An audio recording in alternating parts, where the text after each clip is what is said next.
Akin, nasan ka ba?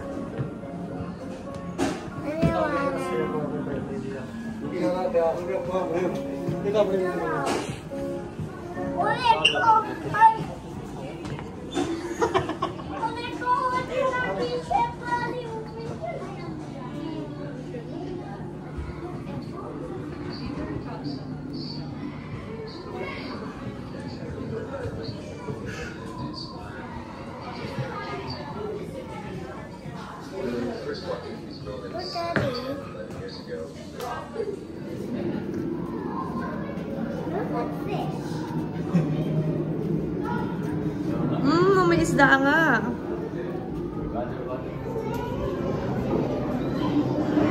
There's penguins here. Wait, masyado.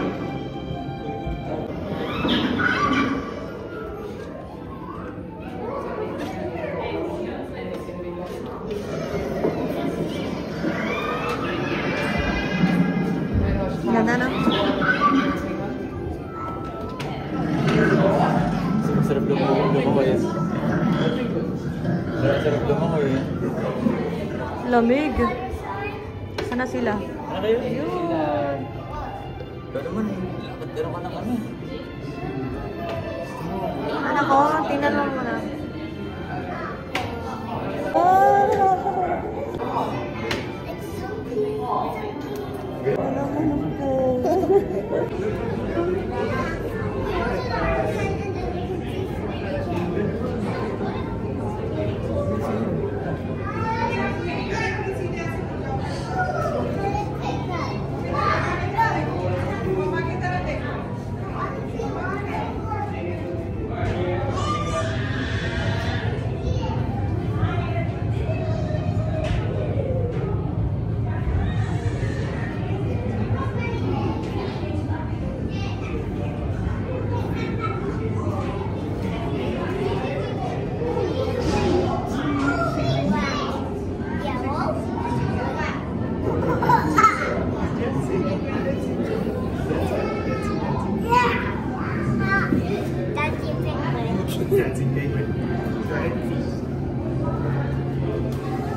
It's so nice, so beautiful. Ang ganda, no?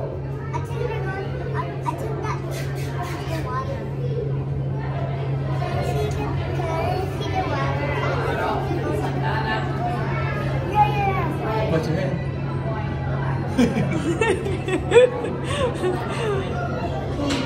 Ang ganda.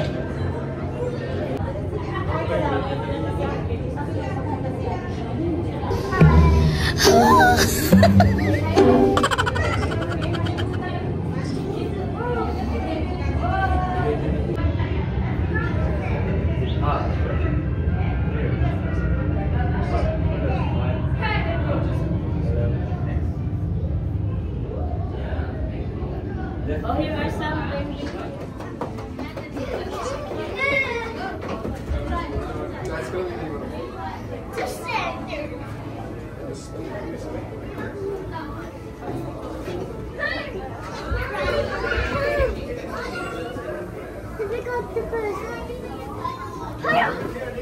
Oh, we have little... What is it there? Please tell me. Tell me. Meron ba? Wala naman. Nasaan yung octopus dati dyan? Wala na ata.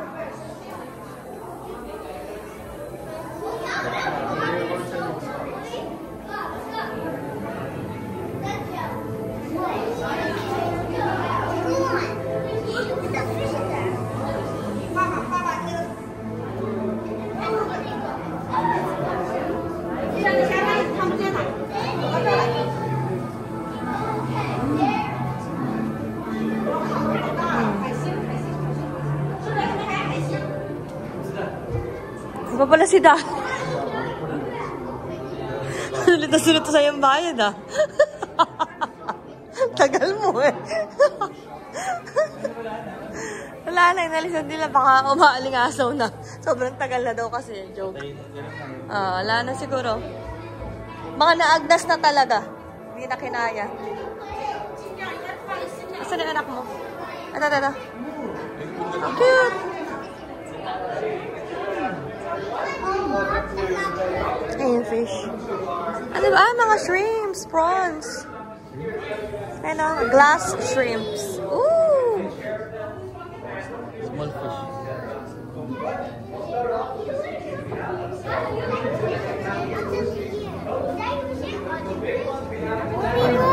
Ano yun?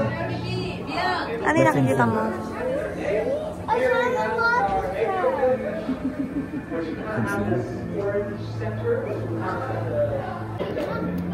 Kasi yung nasa loob, ang ganda, oh.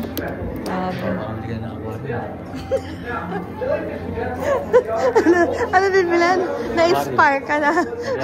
Na-inspired. Oh, may ano pala tayo. Ang ganda nung ano, jellyfish. There really isn't much going with them. They are kind of just jelly that can stick. And they are extremely old. The first jellyfish that we know of evolved around 500 million years ago, which is older than trees, it's older than dinosaurs, it's also older than the rings on the planet Saturn. They've been around for an extremely long time, almost as long as animals. Ganda naman ng ano, jellyfish. Since then, there are over 2,000 species of them across the world. They are a very successful group of animals, even though they are so simple. Oh my God, look at this. Parang hindi totoo, grabe. Their entire life just floating in the ocean. They don't know where they're going. They don't have a brain. Parang bago to. Last time, hindi ganito yung nakalaob. They have no clue where they are. And what they're hoping for is that little animals swim into their tentacles. Those tentacles, as you can see, are quite long. They're like a fishing net. So They cast them out in hopes that their food swims into them, and they'll actually bring it up. Oh, look, there's another one here. Jellyfish, their tentacles are like wound up. What they'll do, if they catch an animal, they'll actually pull it in like a fishing line to their stomach, which is on the inside of their body right there. Now these guys, the way they catch their food is through stinging. So you might know, if you touch a jellyfish, you might get itchy or you might sting. Those stingers, what they're caused by is something called nematocytes. Nematocytes, they're like little tiny harpoons on the stinger. They have millions of them. When you touch a jellyfish, what happens is that the cells, which are like big water balloons, they actually pop and they send out this tiny little needle into your skin, which is very small. So this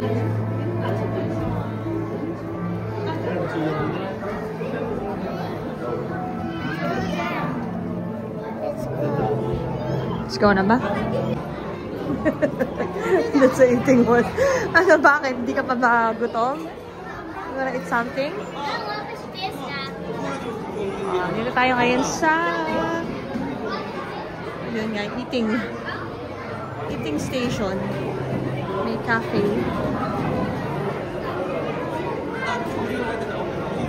Asa na yung mga kasama ko? Ayun.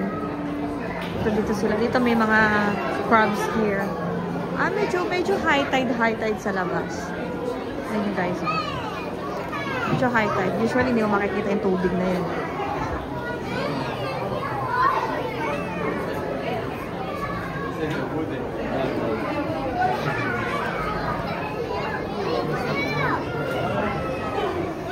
Low tide. Low tide ba? Medyo okay pa nga. Unlike last time, wala talagang water sa ilalim yan eh. Asan? Ayun! Sarap itong ano mo. Purple yung color niya. Ang ganda. Nata ko na kaya yan.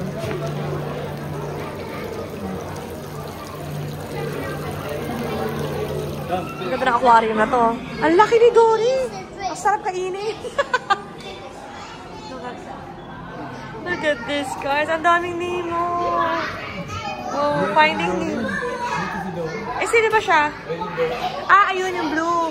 Parang kasing blue eh. Sino to? Tira, mabasahin. Mabasa somewhere there. Oh, aquarium nga. Ako nabibili ng isda. Ikaw aquarium.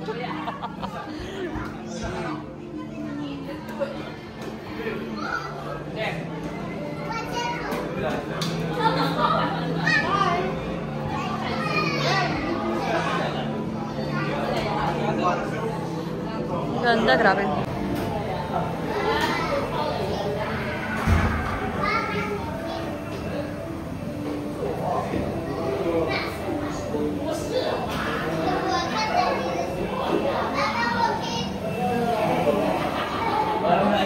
dyan, sa kanilang side.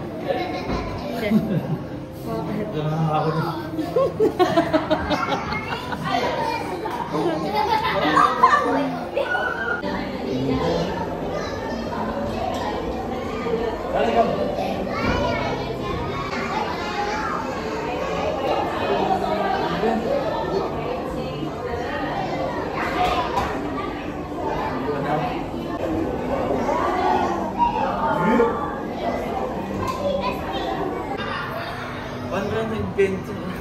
Ano yung bento? Ano yung isda? Ano ka nabuo yung mga yan?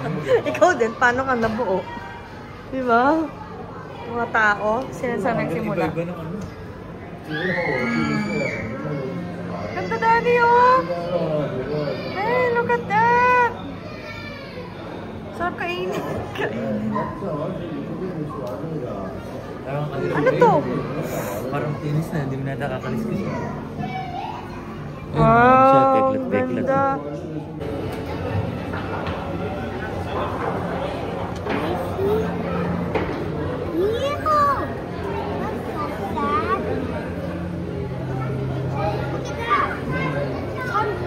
Nilutin ba yan? Kaway. Kaway, oh. Parang na. Ang bibilis, salilig. Ay, yellow tail, oh. Oo. Sarap. Kasi meron ano dito, eh. Pampano. Ay, nakaway, oh. Ayun, nahuli ko, eh. Ayun, nahuli ko, ganyan.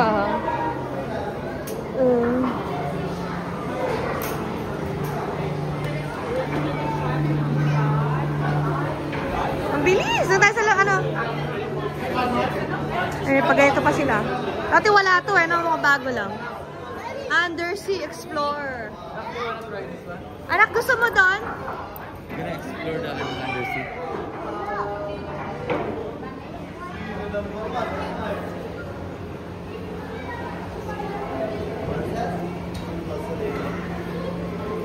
Magkakawin niya kami. Daming kaway. Okay, hindi ka ng kaway. Dito natin. Ay! Grabe, ang laki. No, it looks like yellow tail. Parang ang laki. Ay, yellow tail. This kaway. Bilis.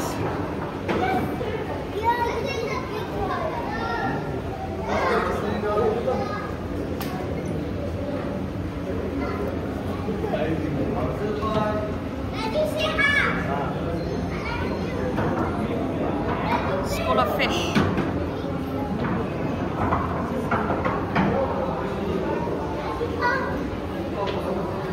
Diba, pinutol nila yung buntot? Oo nga. Ay, yung tulis. Ba't kaya? Ano? Parang nila may sting siguro, kaya nag-video kayo nila. Yung kaway.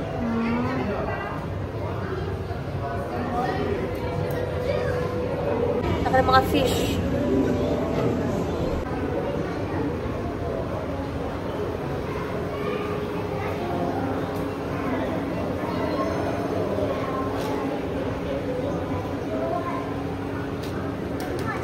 Bah!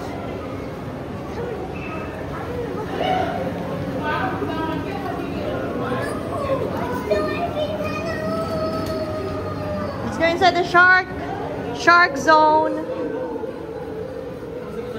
Rocky! Yellow, ano yun? Ayun yung yellow tail. Pero parang di yellow yung tails. Gusto na niya naman. Daddy, let's go there. Let's go. Shark. Grabe, ang bilis na. Ay, may nagpapakain nga yata.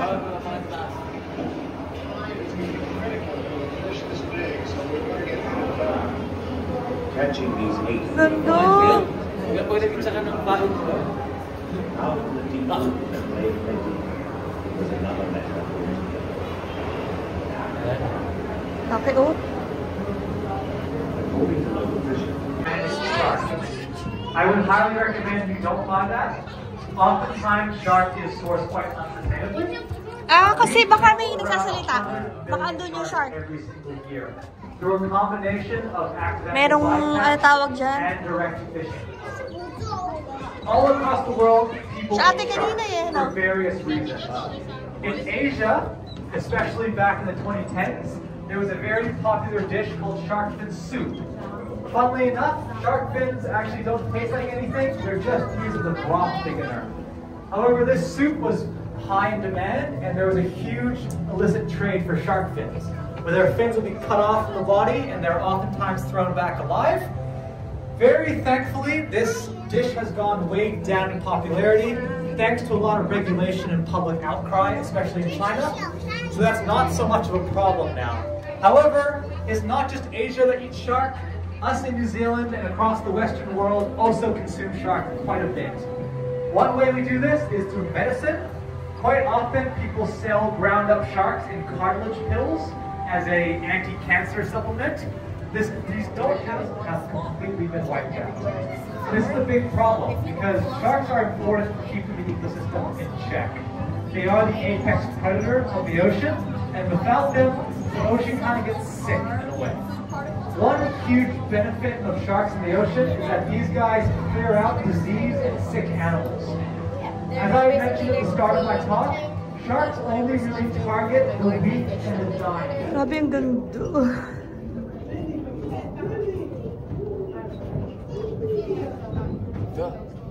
Bakit sila kinakontak mo dyan?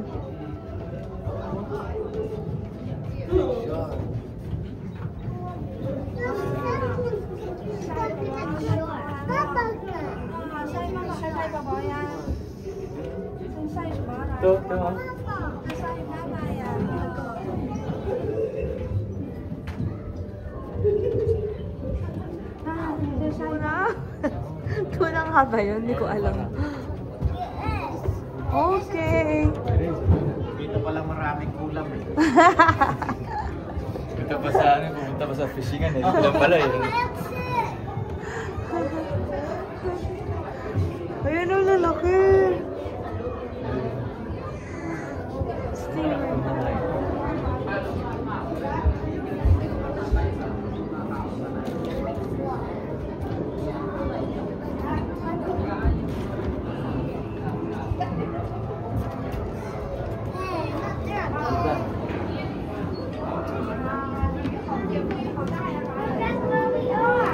Yes, we're back where we are. So, dito busy kasi andito yung mga fishes.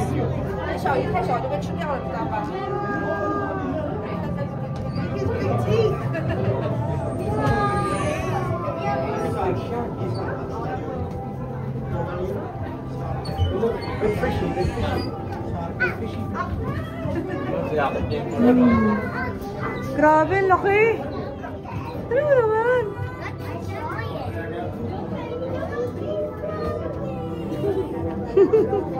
Anak, smile ka.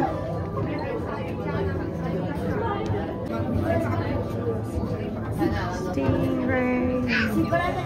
Shark. Ang sarap. Ay, eso es que puede.